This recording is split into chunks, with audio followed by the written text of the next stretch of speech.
A very good morning to you, members of the media, members of the national community following us on the various platforms. Thank you very much for taking the time to pay attention to what I have to say today. I did see in one of our information sheets this morning saying that I would be addressing the nation. I'm not really going to be addressing the nation as such, where when that happens I usually speak from a continuous prepared speech. But I hope that a lot of what I have to say would be important enough to be considered the elements of an address. We, as the Cabinet, met last Friday and Saturday. As our normal work days, actually, it was some people believe that a retreat is a fun time. You might have a bit of relaxation and fun in some retreats, but in this retreat, like others, what we actually do is sit and work on the details of our jobs, our assignments. As you may be aware, for quite some time now in COVID, throughout the COVID period actually, the Cabinet has been meeting virtually. That was one of the good things that came out of us going digital before COVID, that the COVID disruptions did not affect the functioning of the Cabinet. We met as normal, but virtually. So when we do meet together around a table and the whole Cabinet together, it's a pretty unusual occasion in these times. So that is what happened on Saturday and Friday, where the full government, actually, not only the Cabinet, but other members who are involved in the government were also there, because we are dealing with the operations of the government. I want this morning to begin by alerting the population to the facts of this situation as regards COVID. We have been under COVID stress for 2 years or more, I would say 2.5 years. And therefore it is understandable how eagerly many people in the population would welcome the opportunity to be relieved of the restrictions that were associated with COVID. The COVID response involved invasions of your personal life, the national operations, the border, all those things. But over time, as the virus became less dangerous or less effective in taking us to hospitals, we did a number of things involving removals of the restrictions. Yesterday was the opening up of what was the last visible and very personal response to COVID. That was the removal of the legal requirement to wear a mask. I must tell you that that brings some mental and physical relief, psychological as well, that it appears as though COVID is behind us. Nothing is further from the truth. We are still in the pandemic, the COVID-19 pandemic. And I want to repeat that. Notwithstanding the fact that the restrictions have been removed, the virus is still around, it is still mutating, it is still creating variants, it is still dangerous, and therefore we are still in a pandemic. All that we would have done so far is to remove the restrictions that we had placed on ourselves in response to the threat of the virus. Whether that is the best requirement or not is open to discussion. But we must not take the position that the pandemic is over and therefore we could just go back to normal. It is not normal. As I speak to you now, we took a decision a few weeks ago based on our hospitalization in response to the virus and the spread of the virus amongst us. We took that decision to relieve ourselves of the removal of the mask. Interestingly enough, in the few weeks since we took that decision to make it effective yesterday, the information coming in is that the BA4 and the BA5 variants are in fact posing significant threats. They are in fact resisting the effects of the vaccination. They are in fact so structured, the virus is still responding as to evade the attempts of the vaccines to prevent it from spreading. And the BA5 variant is in fact still a public health issue. And in many countries, it is causing problems akin to Delta, as frightening as that might be, while being as virulent as Omicron. So we took our decision to take the masks off. But just at the time that we've done that, the WHO, through its Director General, is advising that countries should remain masked.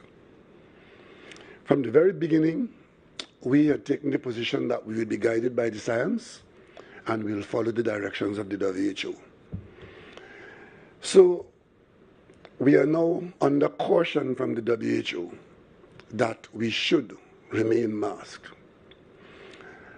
I would say to the Trinidad and Tobago population that even though that is the advice of the WHO, we take it as advice.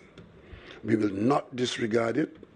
We will observe our circumstances and the behavior of the virus.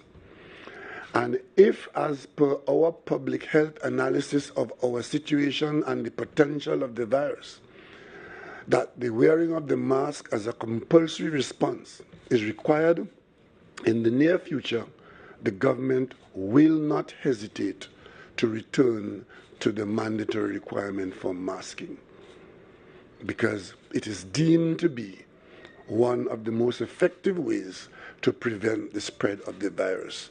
The spread of the virus is still the assignment that we are aiming to prevent, and we are still in a pandemic, and the pandemic could still hurt us. In fact, as we look at the analysis of the situation, many people who took part in the vaccination program, meaning half of this country, and for those who were infected naturally and did not know and have to be added to those who built up some resistance to the virus, we always knew from day one that the vaccination program is not a permanent protection, is that the effectiveness wanes after a few months. So if you were vaccinated, even if you were boosted, after a period of months, the response of your body would have been weakened and you are open to be infected again. One of the peculiarities of the BA5 variant is that unlike Omicron, it appears to be getting down into your pulmonary system much faster and is associated with severe sore throats and so. But I will leave these details to the health department, who will come back to you on this. I am simply saying that we are still with the COVID challenge, and if we have to respond by masking again, we will have to do that. Currently, a number of countries are facing outbreaks of BA15, mainly in Europe, and you may recall that it was from Europe that Delta came to us with a record of serious devastation. We will observe what is happening, and of course, we have taken the decision that we have taken because we have moved from a situation where our hospitals were almost at capacity at one stage. We had lost in one day 31 people, and now the reports are recently 0 persons dying and so on.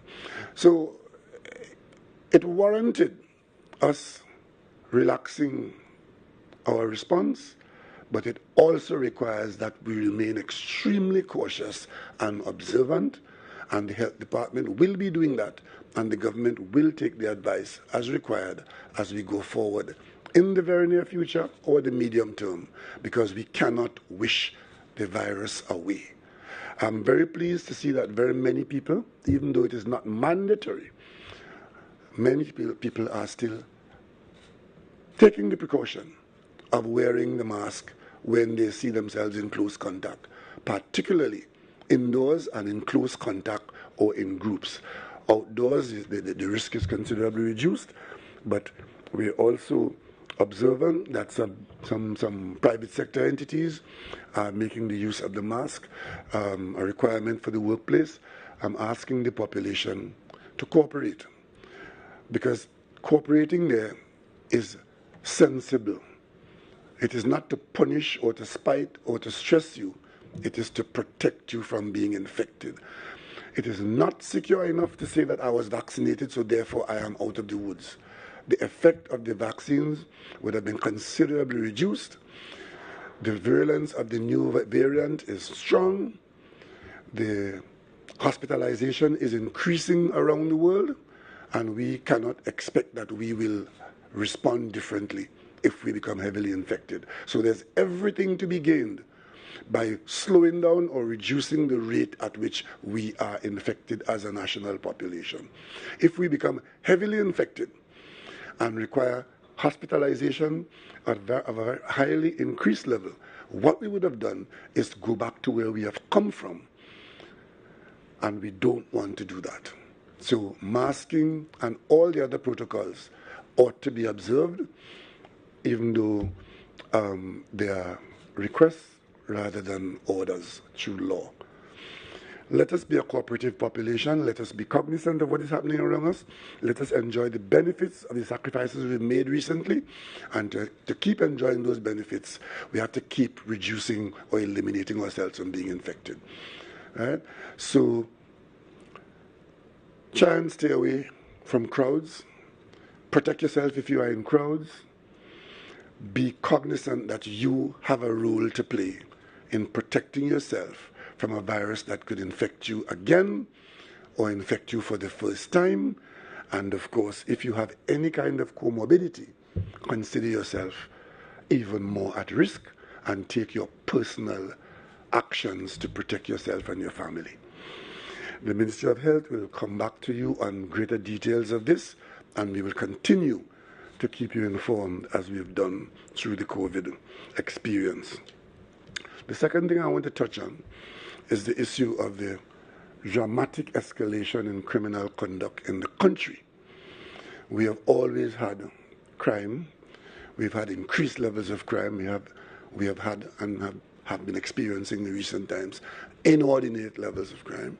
And then in most recent times, we are seeing the brazenness, the bold-facedness, the impunity with which certain criminal elements are operating, largely with the use of firearms and through the organizations of gangs and hired killers in our community. I've seen it said that I did summon the Commissioner of Police to the Cabinet retreat. That is not really correct, and I want to correct that now, because I don't want at a later stage for persons to say that the Commissioner of Police was brought into a political environment and instructed to do his job by the Cabinet. That is not what happened at all. I was working here on Friday and Saturday, and I wanted, as head of the National Security Council, to meet with the police and the Defense Force at the earliest. And the earliest opportunity I could have met with them was one of those days when I was here in the retreat. I took time out from the retreat, and I went with the National Security Minister and other elements of national security, and I met with them in a separate place, in a separate room, in my capacity as chairman of the National Security Council, and we discussed the security agency's response to what was happening, and certain decisions were made, much of which I cannot disclose with you in public, but except to say to you that I am satisfied that the police service and the Defense Force and the SSA, which are all the team that is focusing on what is happening with us, are at work. There are some actions to take place, and there are actions taking place, and we will continue so to do. As long as these developments are taking place, they are simply confirmations that we are not getting the upper hand of those who have chosen crime and criminality as a way of life or of earning the income that they desire. The police service, present in the meeting by the Commissioner of Police, who reported on what they were doing and what will be done.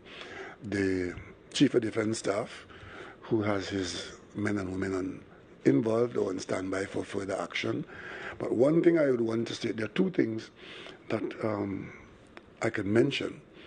One is that the police is convinced that the upsurge in criminal conduct and the ability of persons to arm themselves and challenge the state and upset the population in the way that is happening is supported by some shortcomings on the part of the state with respect to the availability of sustained funding for the criminal element through the use of state resources, not the least of which is illegal quarrying, which is funding a lot of criminal activity and spurring the fight for turf and for resources.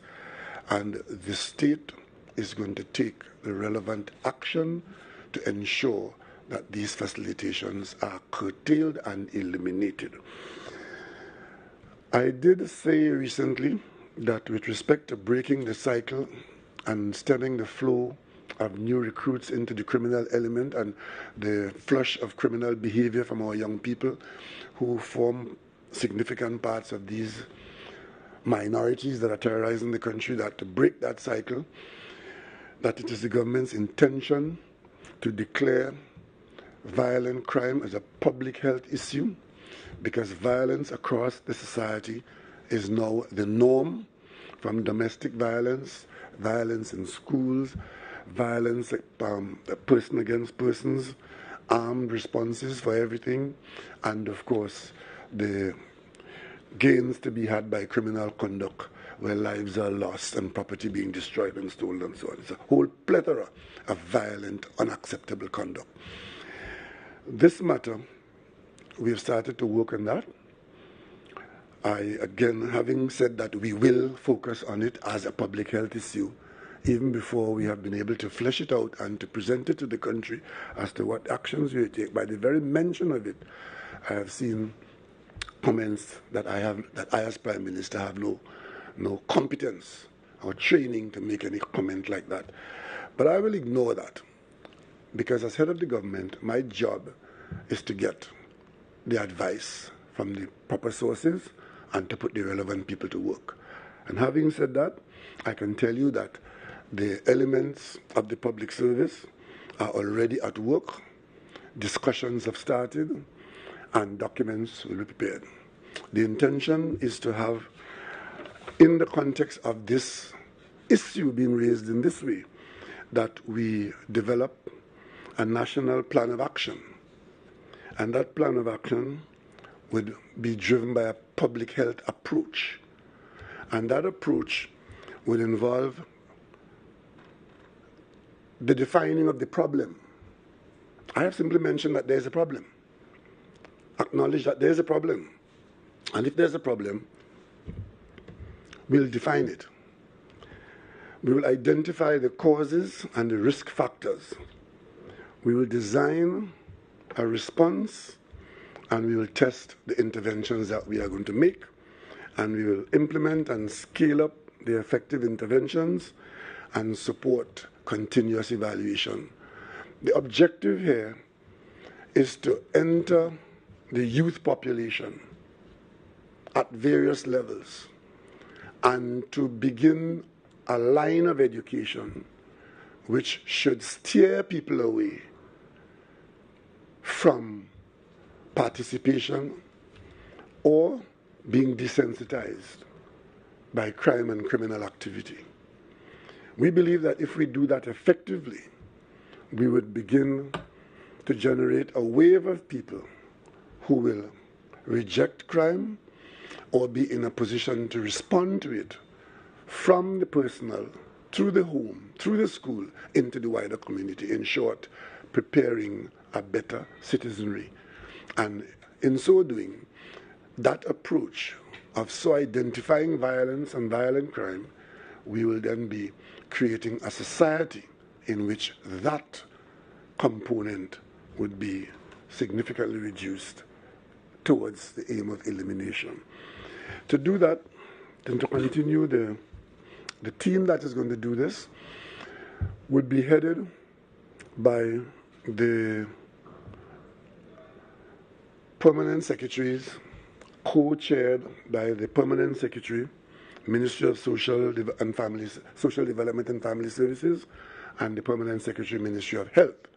These two permanent secretaries will co-chair this exercise, which will be overseen from the Office of the Prime Minister and would involve the Ministry of National Security, the Trinidad and Tobago Police Service, the Ministry of Sport and Community Development, the Office of the Prime Minister, the Ministry of Education, and the Tobago House of Assembly. So, some members of this team are already at work. Some documentation will be ready in the form of an action plan, and the wider team would be free to co-opt experts and to do whatever has to be done so that this aspect of our dislocation would be effectively addressed. I can tell you that even though this is being raised by me now, it is not a brand new concept or concern. What we are doing now is operationalizing a response to what is in effect a crisis. This matter has found its way onto the agenda of CARICOM and I dare say PAHO, and there are efforts being made to ensure that countries respond in the way we are responding here in Trinidad and Tobago, that we are a bit out front on it. CARICOM has discussed and has raised and is organizing for there to be a meeting sometime in the not too distant future in Barbados where CARICOM countries will pool our resources and focus on this issue. By the time that comes around, we expect that Trinidad and Tobago would be in a position to indicate where we are at and what progress we have made or are making. The Minister of Health and the various the PS teams and the experts who they would have drawn in would advise the public further and engage the public further in the not too distant future. One other item I want to touch on very briefly, just again for the benefit of the public that could be misled. I know it has been said very frequently, especially from members of the media who again might be talking to people who are not fully seized of the facts. It has been said also from political quarters that the government has an interest in not proclaiming the procurement legislation, and that the government is deliberately dragging its feet on that. For those who know what I have been doing as Prime Minister and my view on this matter, they will tell you that nothing is further from the truth. As a matter of fact, the government on many occasions have indicated some date by which the proclamation would take place. And whenever you would have seen that, it would have been because I would have been on the back of the Minister of Finance and the AG office, the legislation having been passed and amended and adjusted on numerous occasions. I am anxious for this to be done, if only that it would not be said that the government is in fact benefiting from not having legislation like this in place. Some people believe that there is no procurement legislation. That is not true. There is procurement legislation. That's why I have a Central Tenders Board and other regulations in the Exchequer Act. What this legislation is new and expanded procurement legislation. That's what it is. What has been happening is that every time we attempt to proclaim this law, elements, I should say interested parties and clients, will point out pitfalls. And we come back to the Parliament and we adjust it. But there always seems to be some problem because this is a very far-reaching piece of legislation which could have serious consequences to the operations of the government and of the state. Some people believe that it's a panacea for all things corrupt. I don't believe that. Many people don't believe that. As a matter of fact, it has the potential to assist in corruption if you want to be corrupt. But the bottom line is that you will have legislation to deal with the corrupt action in the event that it takes place. And up front, it has operations that should direct the state's operations and the private sector operations with the state away from corrupt action.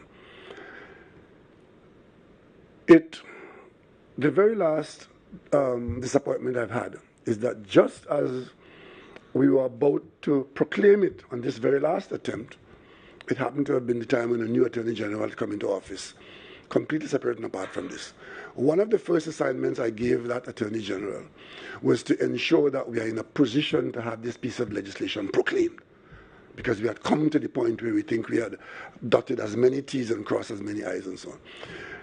In carrying out that instruction, the new Attorney General did a quick review of the interested parties, the judiciary and the procurement office of the regulator. Out of that has come some significant comments which call for caution with respect to the proclamation of the Act as it is now. For me, that is disappointing, but it cannot be disregarded. You would have heard the Attorney General say that the Chief Justice, the Office of the Chief Justice, has presented, I think it's a 6-page commentary on the existing legislation as it exists now, even after it has passed through the Parliament on so many iterations. That being so, it would be irresponsible of me and the government to disregard what has been identified by the Chief Justice and, of course, what is being also considered by the Office of the Regulator, notwithstanding how eager we are to have it proclaimed so that we can once and for all put this on the books. So there's going to be a little delay, but it is not because we want to delay it. It is because we want to respond to what has been identified as pitfalls with far-reaching consequences. And as soon as the Attorney General is in a position to address those, he will inform the country, in Cabinet, the Parliament and the country, and we will move with the reasonable haste to get it put on the books. That is where we are with procurement legislation. So I will disregard comments aimed at me and even the government that we don't want to do it because it's somehow benefiting us. That is not so at all. It's a piece of new legislation, which is very complex, which we could proclaim it as is. But to do so knowing that there will be these problems pointed out to us by the offices, especially the Office of the Chief Justice, is to find ourselves at a later date being accused of being irresponsible. So that will come in the very near future, and the Attorney General would be the point at which you can get further information going forward, and I ask you to stay in touch with the AG office for any further clarification which you may need on the timetable or the actual issues that are in fact causing this hold-up. The other issue that we spent a lot of time on in this 2-day work program we had last weekend is the economy.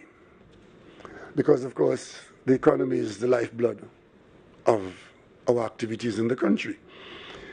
The Minister of Finance was required to make, and he did make, a significant presentation to the Cabinet on the financial situation of the country. And these things are not done in a vacuum. It has to be done against the background of what we were dealing with, what the outcome of our actions are, and what is the prognosis for the future. And this graph, which you all may be familiar with, is the pathway that we have been on for quite some time. This valley you see here, this is where we started out as a government. This government, previous administration of this government, we started out here. And our responsibility as a new government was to get this turned around, stabilize the country's economy, and get this calamitous pitfall that you saw here. 2015 September here, and these curves going up here were telling us that we were going in the right direction, climbing out of this trough. The numbers there would have shown us that our gas and oil revenue at the bottom here was $7.6 billion. That's what it was, as a result of volume and marketplace. And of course, the numbers you'd see here, 11 billion, 14 billion, 23 billion, just before 2020. We were going up and out on the right position. Then this downward here, that's COVID, where we dropped down here to 15 billion, and by 2022, we are up here at 38 billion. So that's the pathway we've been traveling. But to have traveled that pathway and to have stabilized the economy to be able to do that, this graph is another presentation that the Minister of Finance made, and it shows how we were able to do that. You would have seen here, this is 2018, going down the trough here, where our deficit was 5.7 billion. 2019, 4.3 billion. And the projection for the next year was about 3 billion, and we were moving towards a balance in our budget. Up comes COVID, and our deficit jumped from 4 billion to 16 billion. Not telling you anything about anything new here. You knew, we told you, we had to make significant borrowings. And the difference between earnings and expenditure at the height of COVID here, 2020, 16.6 billion. 2021, 13.4 billion. And projected for 2022, 3 billion. So it's a nice curve here to have climbed down from the deficit of 16 billion to just under 4 billion. But remember, that deficit is not money in hand. It is the difference between earnings and expenditure. Our earnings have improved considerably in the 2022 period, end of 2021, 2022, and that is why our deficit is going to be better. The Minister of Finance will speak to the country in detail at what we call a spotlight on the 2nd of August on all the details of the country's finances, where we've been, where we are, where we're going, what we didn't earn, what we borrowed, what we are going to spend, and how we're going to spend it. The Minister of Finance has been instructed by the Cabinet, so you could put that in your diary. August 2nd, there'll be a comprehensive presentation of the country's financial situation by the Minister of Finance. And of course, in those discussions of the economy, there are certain parameters, perimeters, yardsticks that jump to the fore to give you a flavor of what the economy is doing. One of it is inflation. Everybody is concerned and is aware and is being affected by inflation, which means increase in the cost of goods and services, increasing the prices of everything. Trinidad and Tobago, the level of inflation, even during that period that I just showed you with those two graphs, one of the things that we were successful at in stabilizing the economy was keeping inflation low. Our inflation was approaching 1% at one stage. It was 2 and 3%, which was very good for a developing country in the kind of crisis that we were in. Of course, I don't expect our detractors to say so, but we will say so ourselves. It was a very good job in maintaining inflation at that level going forward and aiming towards a balancing of the budget. External circumstances, including a pandemic and other things, came and disrupted that direction, and we'll talk about that on August 2nd. But the bottom line is, even now, the levels of inflation in Trinidad and Tobago is considerably less than it is in other countries which are in fact facing the same kinds of challenges that we are facing. Inflation in Trinidad and Tobago today is just over 5%, largely driven by increase in the cost of food items, the cost of fuel, and also the cost of construction materials. Those are the things that have driven our inflation to 5%. But even so, at 5%, We are in among the small number of countries where inflation is 5% or less. Maybe across the whole of Europe, inflation is well above 7% and upwards of 10%. In the United States, it's 9.1%. And in some developing countries, inflation could be 15-20%. Right? So at inflation at 5%, while we would have preferred for it to be lower, but it is not disastrous as compared to what it is and could have been had we mishandled the economy in certain ways. So the Minister of Finance will give you all that data, and including how we are treating with it and what we're going to be doing to treat with persons who are most affected by the inflationary pressures. And that brings us to the point of the reserves. I'm sure you would have read from some experts along the way since 2015, either those who are advising the government or those who are advising the public, that if we didn't do this and if we didn't do that, and among the things to do, devalue the currency, or lay off public servants, and so on and so on. If we didn't do that, we would dry up the foreign reserves in some given period of time. There's one particular economist who gave a special time when the reserves will run out and the country will become a failed state and become a pariah and so on. All of these are parts of the national conversation. What are the facts?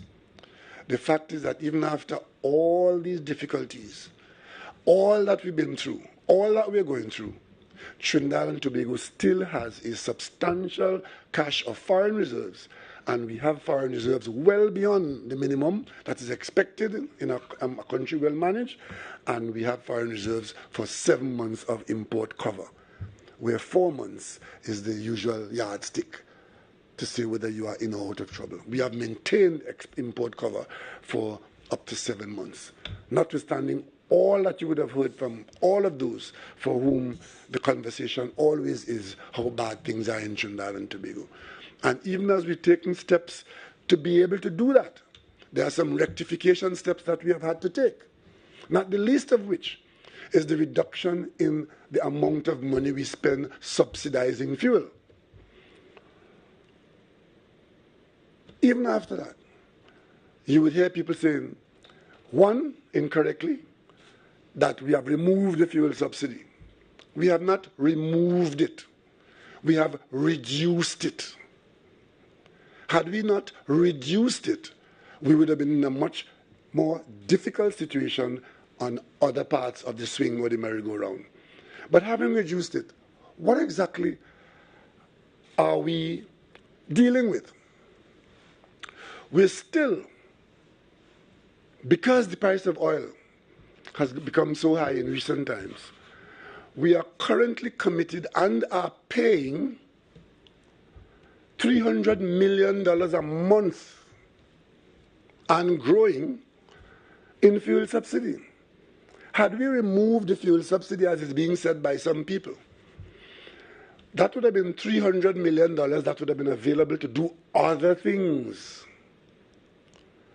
But because of how we have chosen to manage the oranges in the basket, who gets what out of the basket, what we have allocated for support on the fuel price side is $300 million a month.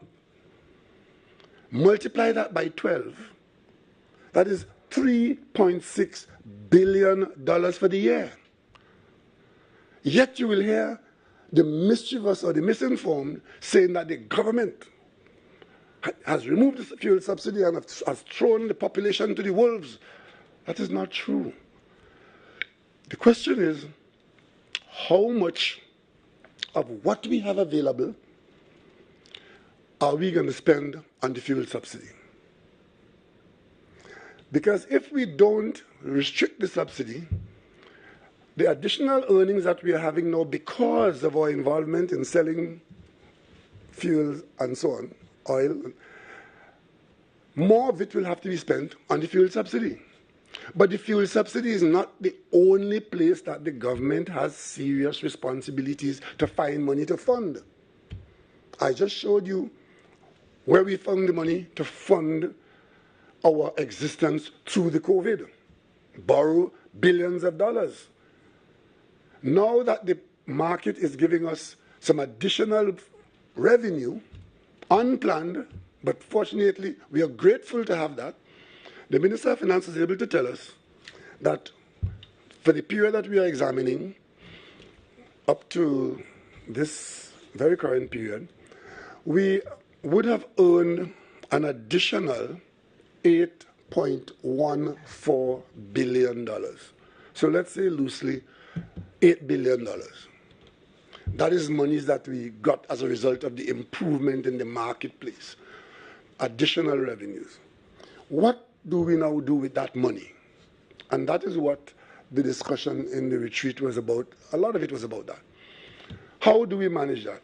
But even before we sat down to do this apportionment, we had already gone to the Parliament and spent $2.6 billion of that when we adjusted the budget.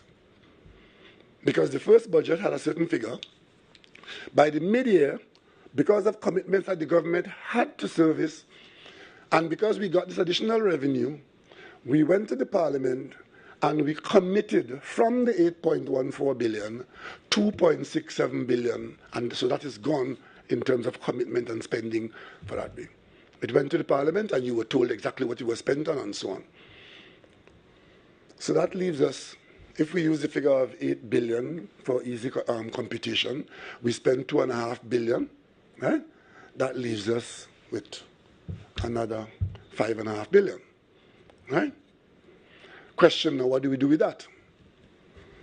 How much of that 5.5 billion do we spend on back pay to public servants and fuel subsidy? We offered public servants a 2% increase, and I need not tell you how that was received. But we can only offer what the country can afford. We opened the negotiations. Everybody knew that that was the opening of the negotiation, because the negotiations had pretty much stalled for a long time when we were in other situations. But at the first opportunity, the Minister of Finance indicated to the CPO to commence the negotiations. And the negotiations opened with the government's offer of a 2%. And of course, that was roundly condemned and dismissed. But what does that mean in dollars and cents? In the event that we had settled public servants at 2%, there was a figure. The Minister of Finance has since then offered, in the negotiations, an increase of 4% for a period under discussion. And if that 4% is accepted, we're talking about a back pay, an immediately payable back pay of $2.4 billion, which is roughly half of the increased revenue, if that 4% was in fact the figure. What that would do, if let's assume for argument's sake that that was the final position, it would add over and above the $2.4 billion in back pay that is payable immediately. It would add to the government's ongoing or its recurrent expenditure another $490 million going forward every year, additional to what is being paid. And the question is, what are we committing ourselves to? And of course, that is only for the public service as you know it. Because you know, once the public service back pay has been settled, it reflects itself through the public sector. Not just public servants on the gazetted sheet. The other people in the public sector, state enterprises and so on, they will all expect an increase of a similar nature. And if we add that to it, you're talking about another $1.5 billion on the back pay side, and another $300 million on the continuous payment side every year.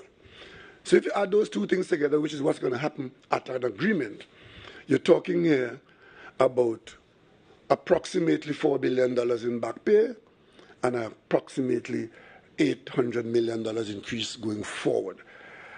Now, if we are able to get that agreement and commit to that, there's a slight fly in the ointment, and that is the $8.14 billion that the Minister of Finance has reported is as a result of unusual developments in the hydrocarbon market sector. He did show us that, exactly where the increases came from. And the question that we have to ask ourselves as a people, do we commit ourselves to these huge expenditures permanently going forward and huge back pay to be paid from the known pool of revenue when tomorrow it is possible and more likely that these high prices that we are enjoying now are temporary? If you saw this morning's news, you would have seen that the action taken by the United States government at home and abroad has forced the price of gasoline down for the first time after a period. The price of gas is now falling in the United States. It's under $4 for the first time and under pressure to go lower. I told you when I spoke to you last that I was in California recently and I saw diesel advertised at gas stations in Central California at $8.80 a gallon. Those prices are coming down. Once those consumer prices are coming down as they are being forced down by the United States, the major user, it will automatically transmit itself out into forcing down the price of oil. So we have to view the high prices now as temporary. And the gains that we've made in terms of cash earnings as a temporary pool of cash. And therefore, I did ask the Minister of Finance to tell me what would happen. Let's, for argument's sake, say that the government's offer is 5 plus 5. Right? We talk about 2 plus 2, let's say 5 plus 5. What does that mean in dollars and cents? If perchance that is what the government is made to do or decides to do, we're talking here about increasing the government payroll to public servants by $1.1 billion a year, with a back pay of $5.8 billion. And if it goes across the quasi-public service, as I mentioned a while ago, the rest of the public sector, we're talking here about an increase of $2.2 billion added to go forward, with a back pay of $11.6 billion. I tell you these numbers so that you could know when people talk about percent increase and percent increase, that percent by itself doesn't say anything. Know what it means in dollars and cents to understand what they're saying to you. Because I just mentioned to you here a 5 plus 5 with $11 billion in back pay. I didn't bother to calculate a 20% increase for the full period. But I do know that some of our labor leaders have been saying that nothing less than a 20% increase for one triennium is acceptable. Now, we have to understand what we are dealing with when we are receiving that kind of information. Because there's no way under the current revenue and earnings situation that the government of Trinidad and Tobago or the country of Trinidad and Tobago or the people of Trinidad and Tobago could undertake to make payments of this nature for 3 years, $11 billion in back pay with a forward motion of about $1.something billion. So these are just some of the discussions and some of the facts that the Minister of Finance was able to put before the cabinet, that this is what it means. And we will, on the 2nd of August, sorry, I kept saying 2nd of August. No. 2nd of September, sorry. 2nd of September, August, July is almost finished. My apologies. Thanks for advising me. It's the 2nd of September that the Minister of Finance will be making this presentation. So he will prepare it in the month ahead, and the population should pay attention and advise yourself to make the kinds of decisions, indicate what you will support or will not support, but only after you have been properly informed on the facts of the situation. The anticipation with respect to our economy and our earnings is that there are two things. In fact, there are three things that are threatening us now. One is the fall in the price of oil and gas in the international market where the price is set. Two, some conclusion or stalemate in the Ukraine war with Russia. And thirdly, the performance of the United States market. Because we do have our Heritage Fund invested in the assets of the United States market that are reported upon in the stock exchange. So if you see any movement in the stock exchange, up, down, or across, picture our Heritage Fund in there responding accordingly, because that's where we earn our money in the HSF. So those three things we have to keep our eye on. And of course, the requirement to treat public servants, with some of it. It is our view at the level of the cabinet that a demand to pay the $5 billion that's available. Remember I told you that if we go 4% for the entire public service, the back pay will be $4.8 billion. That means all the money that we've earned in the period of good fortune, all of it will go to one group of people, which is the public servants. But as I said earlier on, the government has other responsibilities for the very public servants themselves in other expenditures.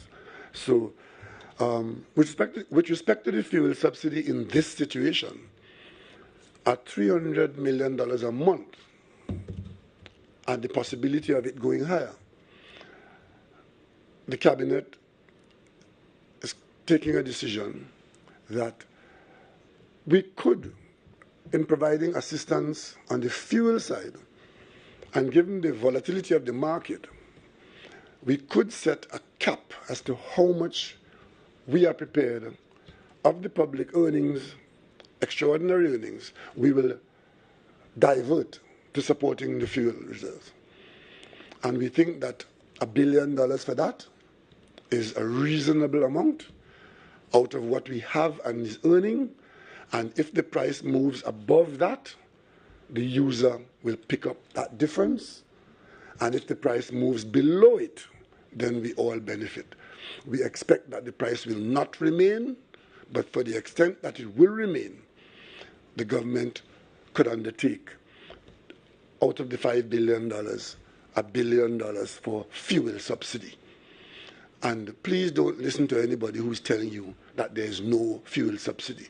And in that fuel subsidy, one of the biggest contributors to the government's charge in there is LPG. Every household in this country that uses LPG gets it at a reduced cost because the government subsidizes it. We have, outside of possibly Venezuela, we have the lowest cost for domestic fuel, LPG, in the region. And if you don't believe me, call up any friend or family in Grenada, St. Vincent, St. Lucia, Dominica, Jamaica, ask them how much they pay for a 50-pound gallon of oil, LPG, or 100-pound gallon, and then your eyes will open immediately. That subsidy has never been touched. The government pays that subsidy in the tune of hundreds of millions of dollars. But the reasonable question is, how much do we apportion? We decided not to touch LPG because of the fact that so many households, especially households in the lower income bracket, rely on LPG as their domestic fuel. Domestic fuel in any society is one of the yardsticks of poverty, whether you can or cannot have fuel. Some people use dried wood that they can't get. Some people use dried cow dung. Some people use LPG. Some people use electricity. So fuel at the level of the household is a major requirement if we are to preserve the quality of life that we have, and the government is committed to doing that. And while I'm dealing with the economy and closing off on that point, the expectation is that there will be an early budget. The Minister of Finance, in making all of these decisions flowing from the mid-year review, the volatility of the market, the requirement to manage our affairs in the way I'm discussing here, we have an early budget, bringing the population into the picture and the Parliament as soon as we can. So anticipate an early budget. And next month, and let me get the month right, August, we have a number of events taking place in Trinidad and Tobago. One of it, on the 18th of August, Dr. Irfan Ali, President of Guyana, will be making a state visit to Trinidad and Tobago on the 18th of August. And he is doing so on the eve of what is part 2 of the CARICOM Agricultural Investment Forum that is taking place in Trinidad. That will take place on the 19th. So the day after the state visit commences, the 19th, we open the Agri-Investment Forum, which will take place in Port-of-Spain.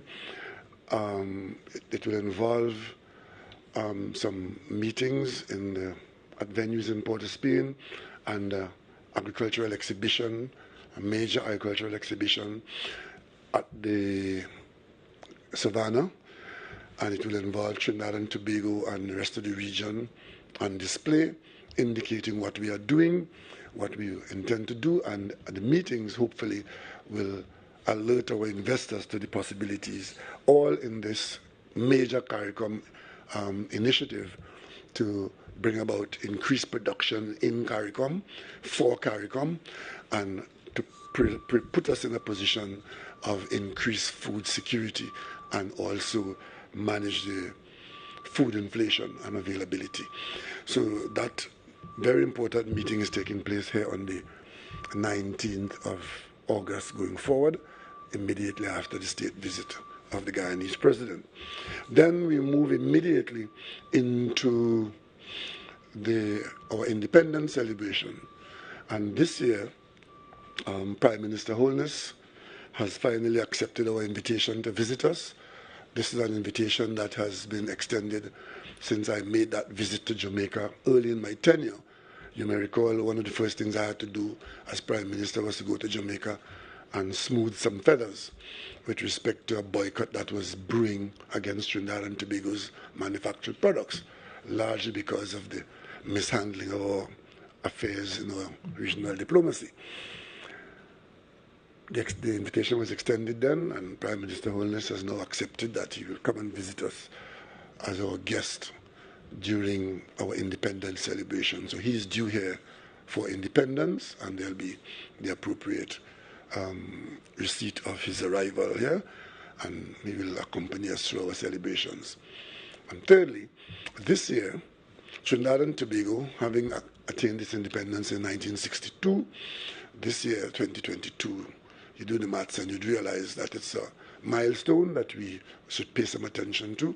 We have been doing so. We had a committee in place to see how we can, given the restrictions of COVID and the question marks that were over our head, we decided that we'll wait a little while to see what is doable and possible. We think that we are in a position, as we have just mentioned earlier on, to have removed some of our restrictions, and therefore our normal independence celebrations will take place. But we'll have additional activities which will involve art and culture, where we'll put on display as part of our 60th anniversary celebration some of the art treasures that we have at some of the houses in Trinidad and Tobago. And we intend, as part of our 60th anniversary celebration in art and culture, to have events of art and culture which the committee has put before the Cabinet. On Thursday, the Cabinet will approve the budget for what they plan to do, and you will see in the next few weeks what we are going to do, and it will involve activities around the country. And in the capital city, we'll put the art exhibitions of FCB and the Central Bank and Angostura on display for public viewing, and this exhibition and our celebrations will go into independence, continue with the activities straight through into Republic. So the period of mid-August towards the end of September, we'll do a number of things in celebration of our 60th anniversary, and I think on Thursday, Minister Robinson Regis will be in a position, hopefully, to give you some more details on this as we go forward. The two things I want to close on before I open the floor to you. One is, I have seen it said by spokespersons for NTAC that Labour will not come back to NTAC unless their return is legislated or the activities of NTAC is legislated. I want to say to that suggestion that clearly that is not in keeping with what NTAC was supposed to be and will do. NTAC is supposed to be the meeting of the minds without restraint, but in protection of the interests of the sectors of government, business, and labor. I can't comprehend what the legislative force is going to be that will prevent one party from walking out if they believe that they were not taken seriously or not having their way or so on. I would like to appeal to Labour to return to NTAC without preconditions, and as the government would welcome them back without preconditions.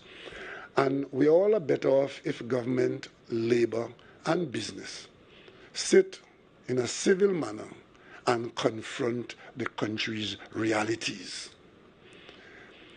If in that tripartite discussion there are people who are not prepared to face reality, then NTAC's contribution would be minimal.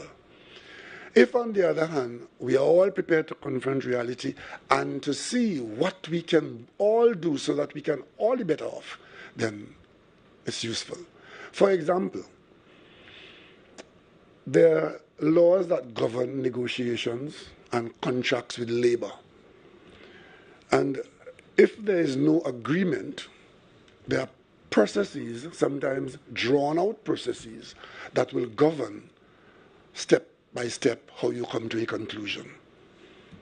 Those processes and those laws are in place, and the negotiations are underway. The government has a responsibility. One of those responsibilities is not to bankrupt the country. The other one is to ensure that its public officers get a fair shake. And because we all know that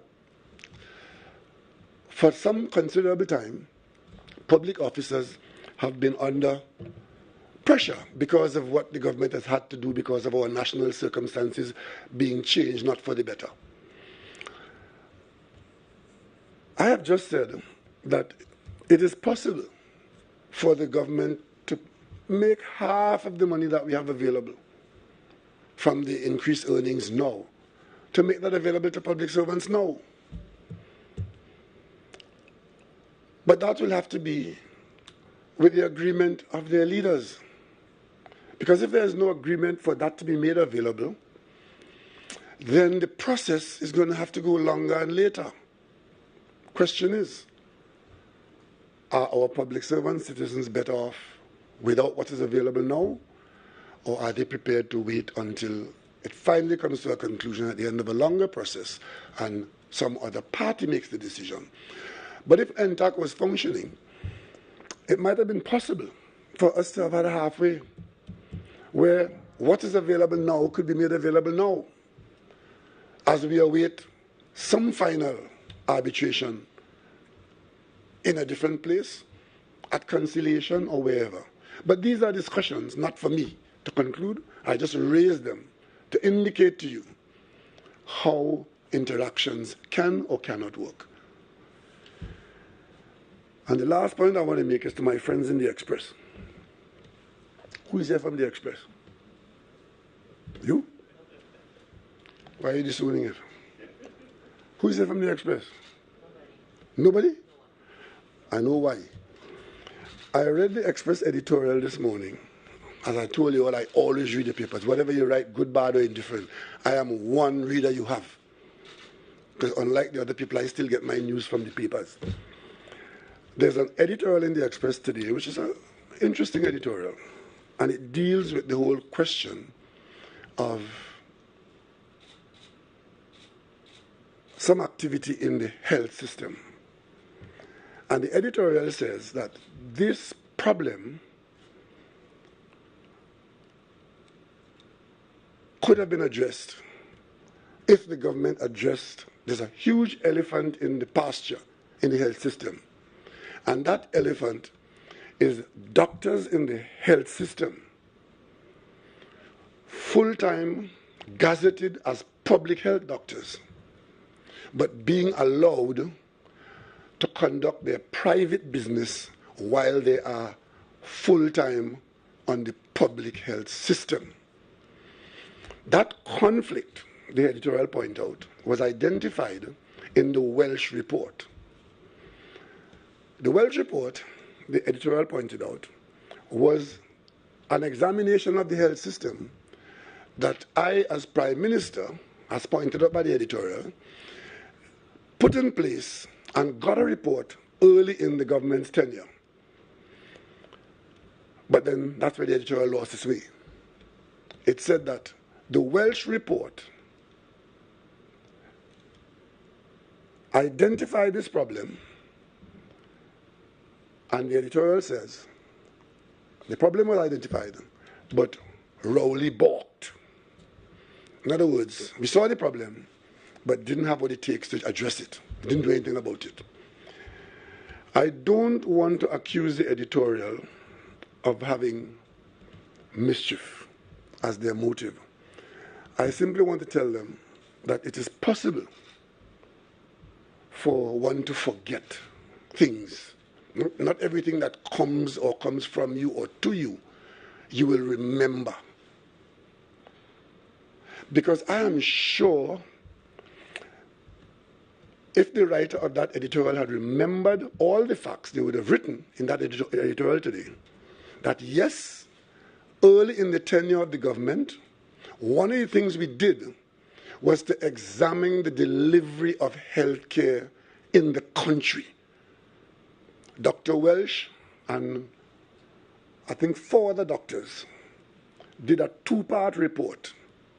The first part was the general issues, and this particular issue, this nettlesome issue, was the second part of that report.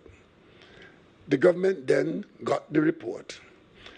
But because these matters are so fundamental and far-reaching, and because good governance requires certain actions, what did the government do?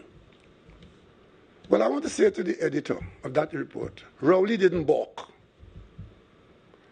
As Prime Minister, who commissioned that report from the cabinet I led, and the report having been delivered, we took the report to the Parliament. That's what a good government does. And that's where this particular issue went, to the Parliament. And in the Parliament, a statement was made on it. And we as a country in the Parliament decided that the issue will now be dealt with by a joint select committee of the Parliament. Healthcare delivery in Trinidad and Tobago, to be addressed by a joint select committee of the Parliament. I didn't balk. The leader of the opposition refused up to this day to appoint members of the joint select committee to deal with the Welsh report. And I think the Express knows that.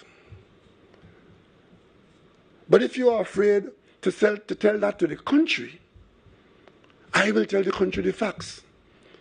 The government put the Welsh report in the Parliament for adjudication by the Joint Select Committee of the Parliament, which would take a position on whether or not the country wants to continue with doctors being on the government payroll but spending more time in their private practice or not turning up at all as part of the infractions that take place, or worse, that they conduct their private business in competition to the public health sector and use the public health sector to harvest patients for the private business at different and exceedingly high costs. That is what the Joint Select Committee of the Parliament was called upon to do. But the lovable opposition, that is not mentioned in the editorial today, took the position that they are not appointing members to a Joint Select Committee.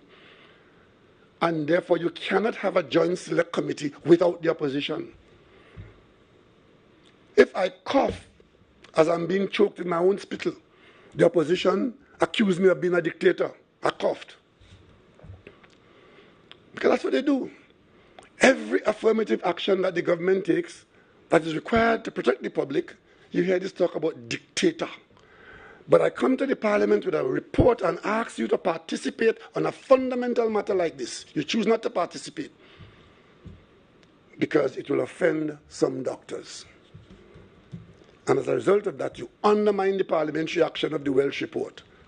And then the editorial is written today that Rowley balked, giving the impression that it is something that I was supposed to do and I didn't do, and completely ignoring the fact, not a line, not a paragraph, not a phrase, that it is in the Parliament, went to the Parliament, and it was undermined by an opposition that says it wants no part of that because it's a waste of time. So that was the opposition in the opposition. We had enough report on the health system. It's a waste of time, and therefore they're taking no part in the Welsh report. That's what it is. So whatever you all want to call my name, call it in the full context of my actions or inactions. I am not afraid of dealing with the consequences of my decisions in my public life or public service where I function. If you have any questions, I'll take them now. Prime Minister, John Brown, TV6 News. Just a point of clarification, if you don't mind. When you talked about the $1 billion in terms of allocation towards the fuel subsidy, is that in the context of... An approximation, eh? Right, okay, so an approximate number. Is that in the context of, because I did pose a question to you maybe a couple of months ago, whether there would be like a cap in terms of fuel price on the international market that could trigger lower prices locally at the pump.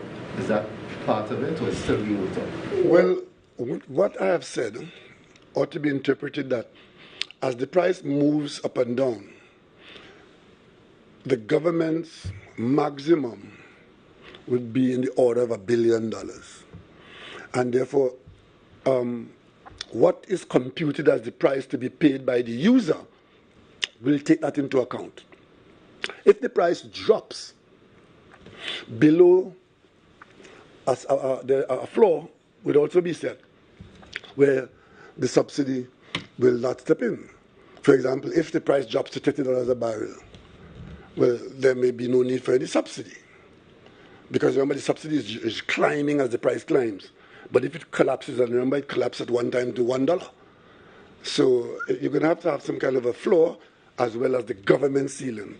Because the government can't put a price as the ceiling with the price of oil. You put a price at the ceiling at which you will support up to that level. And if it goes beyond that, hopefully, that will be for a short period or not at all. Because if the price falls back down to, say, $70 or $80, then the subsidy will drop considerably. And therefore, what we discussed, what I used this morning of $1 billion, $300 million a month, will fall well below that. When we did take the decision to continue some subsidy, we didn't anticipate a price of $120 oil. We were talking about oil in the order of $65, and therefore the government will pay this amount of manageable subsidy. But once the subsidy was in place and the price started to skyrocket, it pulled subsidy up with it. Okay? Also as well, the issue of the refinery, because I would imagine some of the cost is concerning importation of fuel, while the refinery is still, of course, not functioning. Any update in terms of when the refinery could be back up and running? There are two things you need to add when you talk about the refinery. One, the refinery refines something. The refinery refines crude oil. We, with an operating refinery at the time of closure, we were importing 120,000 barrels per day. Open your mind to that. 120,000 barrels per day of imported crude oil. And you pay for that in US dollars. And then when you refine it, you lose minimum 5, possible 7, as high as $15 a barrel. Now that was when oil was in the order of $70 or $80 a barrel. When oil is at $100 or $120, the loss per barrel is even higher. So do not speak about the refinery without speaking about the imported crude oil to be refined. And if you say that, well, we do have in Trinidad and Tobago 60,000 barrels at Heritage, ask yourself, what is happening with that? If that had gone into the refinery, it is to lose on refining what I just told you, between $5 and $15 a barrel. It's a US dollars, eh? But to sell it as crude oil, we are making a handsome profit. We are getting almost the price of Brent per barrel for our crude without engaging in a refining process to lose money. Put yourself as a businessman or woman or owner of a business with those options and tell me what your decision would have been.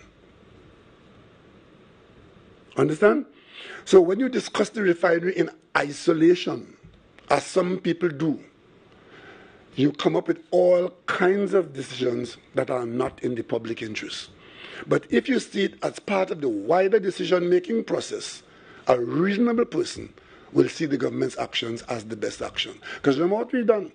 We have not shut down our business in oil and gas. We have not shut down the oil company.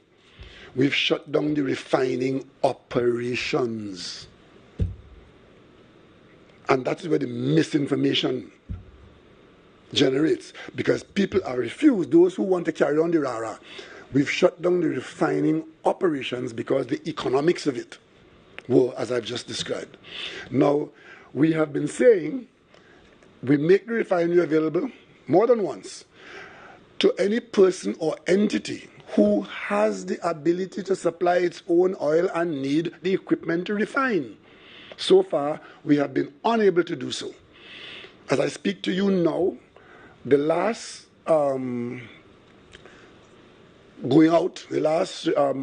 request for proposal is on its last legs, meaning they got to the point of dealing with one company that seemed to have had some interest and some ability to do what they say they will do.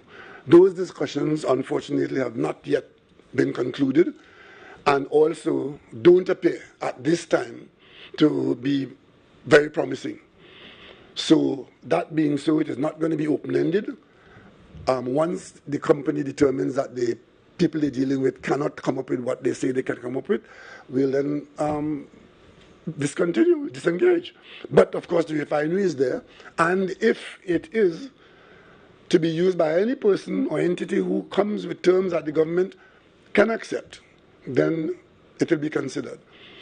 But this is one of many refineries around the world that has been closed because of the economics of refining oil. But of course the market changes. I mean, recently everybody was asking for more refined product and more diesel and so on. So these things are usually not permanent. They are driven by the market conditions. And because the government of Trinidad and Tobago, the taxpayer, is a small decision maker in it, we have to decide how much we profit or how much we lose in it. And that's why, and only the government has that responsibility. Other people could say all kinds of things, but the only entity that has the responsibility for making that decision in the public interest, the wider public interest, is the government of Trinidad and Tobago. You can make other decisions that serve private, sectoral, or individual interests, but that is not the wider public interest. Prime Minister, on the situation of crime, treating it as a public health situation, what are your expectations that are going to be different now using this form of modelling, I'm assuming it is, as opposed to past studies that have been done? We've had the Ryan report, and there was an initiative by Mr. Anthony Watkins that had begun, and I'm not sure. So what are your expectations? I am not now talking about reports, I'm talking about action. The action plan that I'm anticipating, and as I told you, I'm open to being advised by the experts, is what do people do?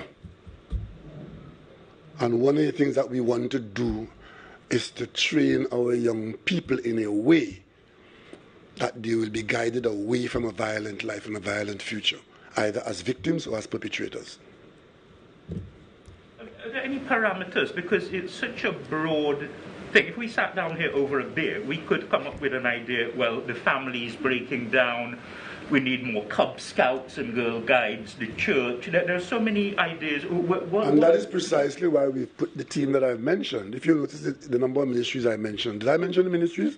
You did. Yes. And within those ministries are the responsibilities for the various components of that conversation over the beer. And also the responsibility for doing certain things or making certain interventions or charting certain courses. That's why we put them together, maybe over a glass of water at their meetings. But we need now to decide, is there anything we can do? What is the nature of the problem? How do we actually address the problem at the personal level? And what I'm anticipating is that we'll address it at the personal level at our individual youth, our individual young child, our individual schools, our individual households, our individual police districts, and it's a quite wide and broad tapestry of action. The aim is to squeeze the criminal behavior, the criminal conduct out of the lives of people. But to do so, you can't leave a vacuum. It has to be replaced with something else. Yes. Hi, Charlene Rabasad from CNC3. How much money is going to be allocated towards this program that you're speaking about? That would be answered when we see what the program is. But what we are aiming to do, hopefully, again, all of us who spend government money or talk about government expenditure know that there are limits to what the country could afford. But on this exercise, we hopefully will be able to find the resources, the reasonable resources, to make the interventions that could come out of this action plan. Will you be seeking international funding?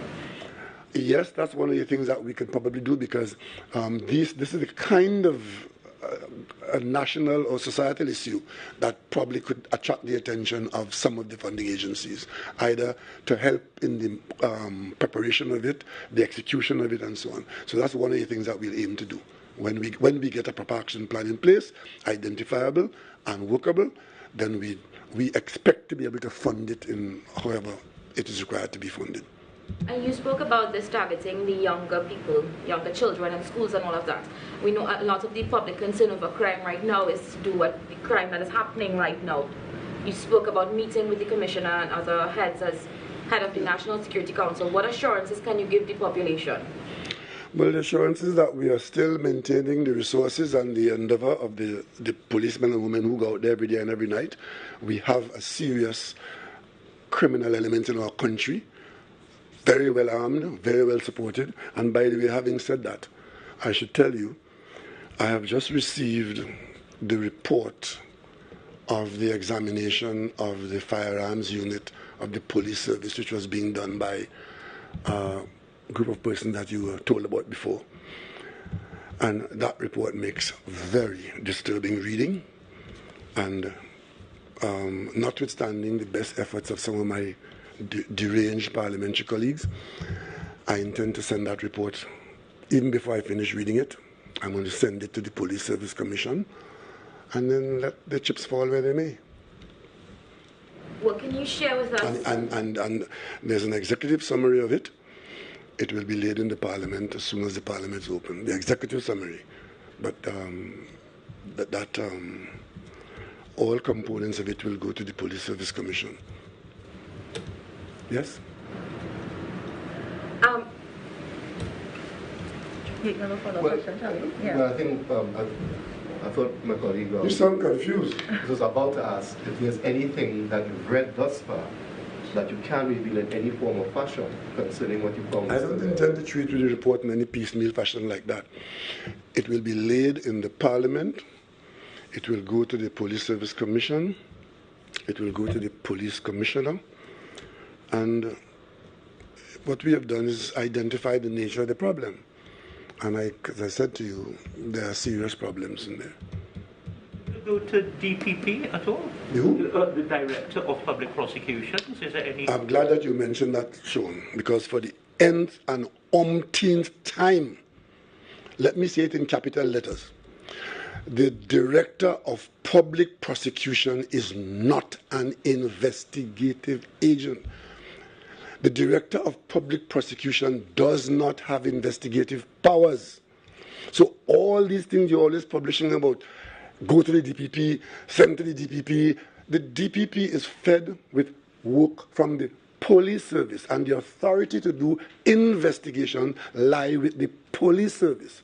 And if they find criminal conduct, they then advance it to the Office of the Director of Public Prosecution for guidance, for assistance, and for adjudication as to whether charges should be laid and so. But investigations, it looks good in the papers that something has gone to the DPP and this gone to the DPP. The DPP is not an investigative agent of the state, does not have investigative powers. If the DPP asks for an investigation of any situation of any person, it is the police service that the DPP asks to do that. And then the power of the DPP's office goes further now.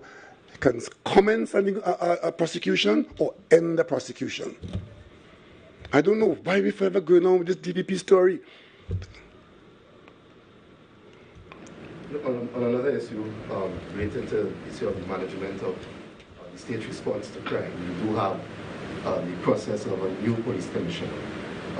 I have the what? No, there's a process, if I'm understanding, in a search for a new police commissioner, if I'm not mistaken. Guy Griffith, the former commissioner, has... Stop right there. I'm not spending any of my time talking about Guy Griffith. What we have on the Constitution is an independent commissioner. That commission's role is to deal with, including the hiring or firing or disciplining of a commissioner and the deputy commissioners. That's where we are. And we had some difficulties early on. Those difficulties were headed off by the appointment of a commission. The commission is in place, doing its work, and I think we should let it do its work. And the fringe conversations are not really helpful.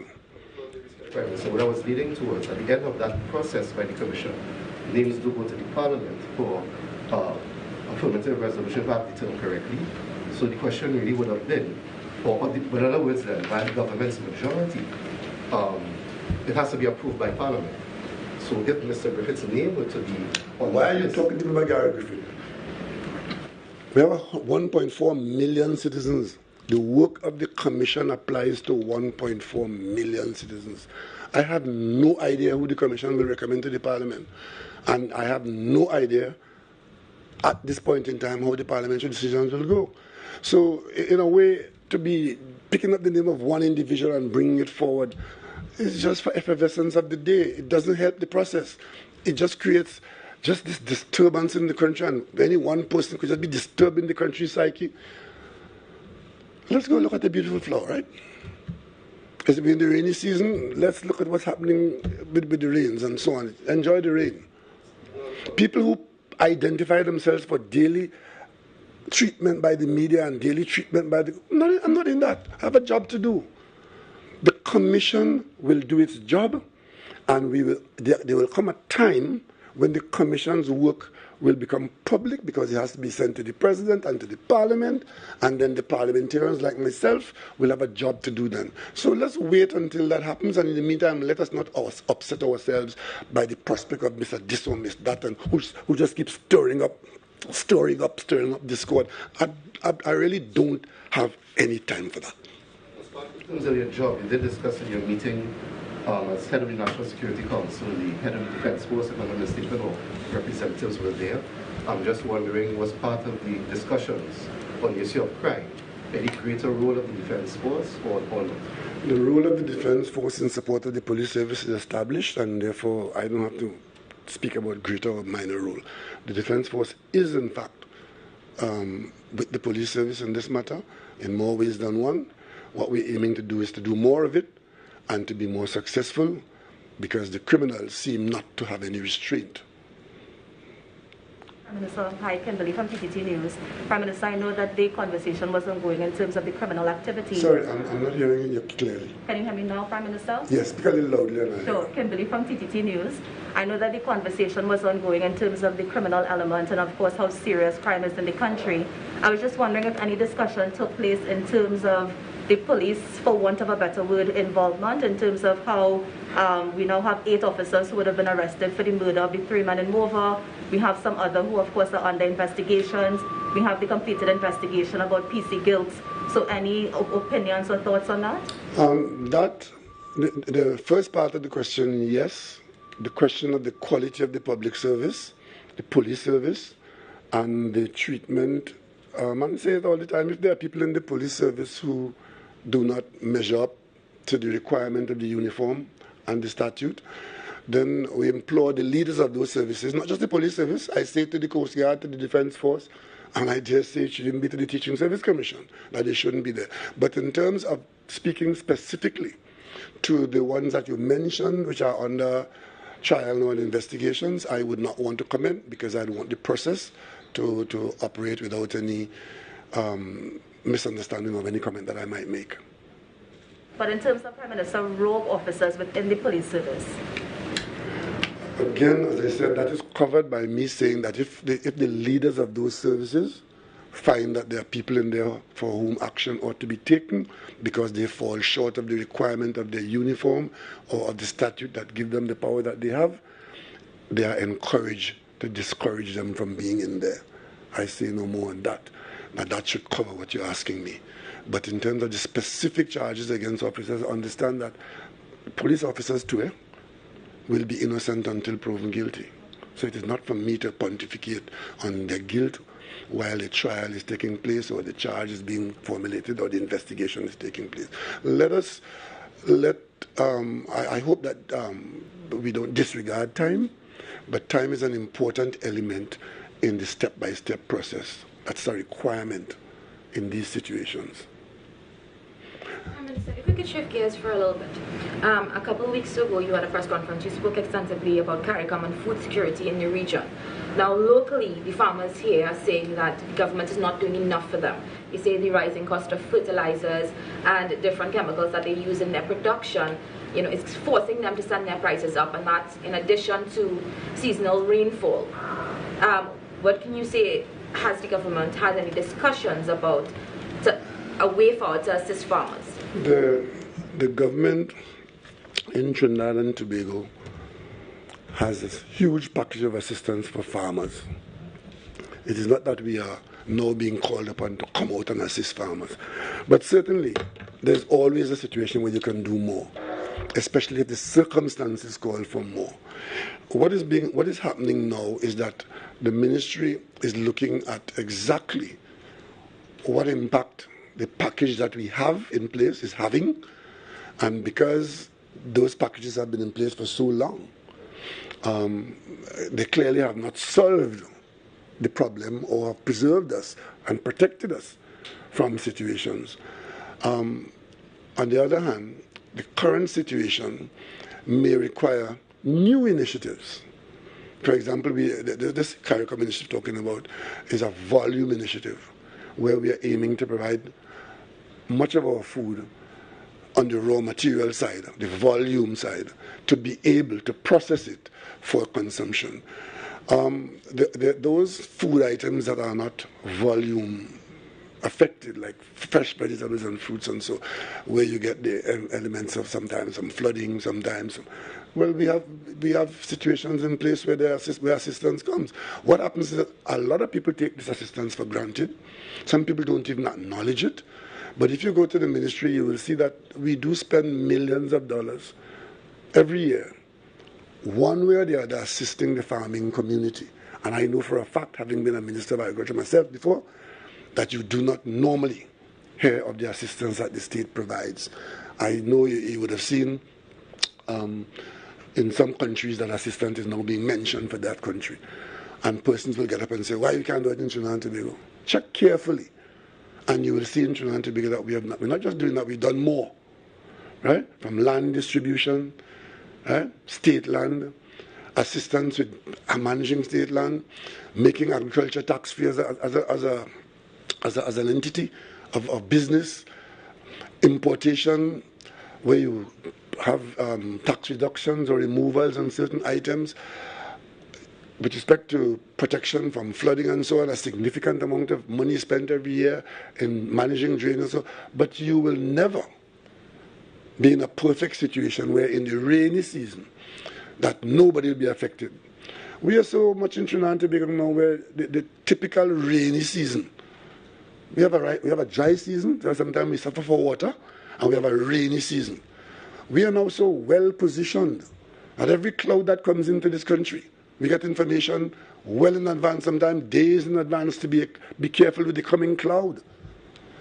And therefore, we now behave as though the rainy season is not part of our environmental exposure. We are exposed to the rainy season. What we should be doing, though, is being aware of the rainy season and what would be required for water to flow in our country, in watercourses and other places where water might be ponded, and ensure that in the dry season we don't either occupy those places, interfere with the free flow of water when water comes and so on, and that would somehow help, along with the other things that we are doing, to ensure that we get through the rainy season without too much distress and pain. But everywhere there is the possibility for improvement in the government action, and now we are re-examining the whole package of action that the government is doing. And we will see what additional help can be made available, because we really want an additional output if we are going to have food security and food availability. And switching gears a little bit again, on Friday we saw the vote before for 2 motions against the AG at the Law Association taking place, and both of those motions were defeated. You have any thoughts on that that you'd like to share? No, I'm a geologist. Thank you very much.